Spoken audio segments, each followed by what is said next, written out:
there's this sense in which we feel, a lot of people tell me this, there's different selves within us with different desires that are in different competition with each other.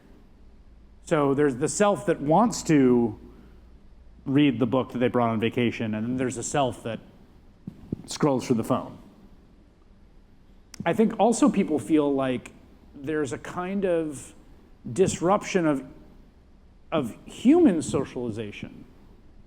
And this is, I saw a really interesting study the other day about how like there's been a very significant decline in nightclubs, basically. Like the nightclub business is in pretty bad shape. It's been declining. Part of that was the shock of COVID, which really did a number on the industry. But also people are spending less time getting together with each other physically. And because they always have this other thing. We see this in all sorts of places, and it's not just adolescents and young people, it's all age groups.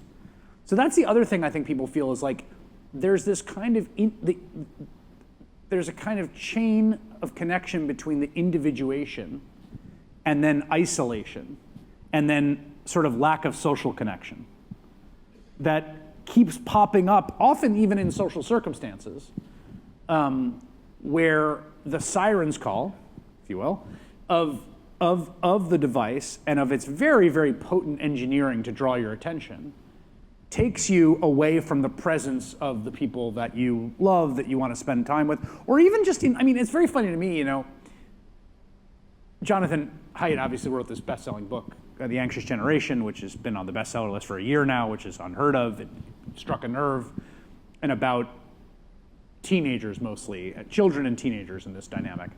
And this has led to lots of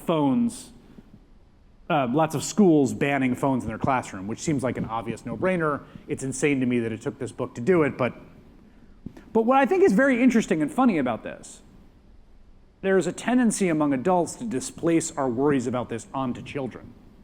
But I don't know if you've been to like a big adult meeting recently, like a conference. No one is paying attention.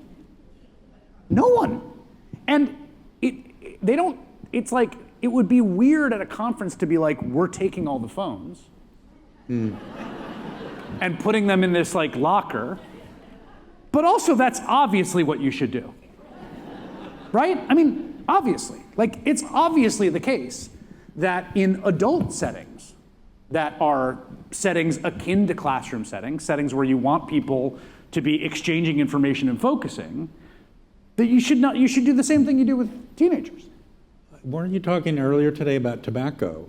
At one time it was okay to smoke. Yeah. But now it's not okay.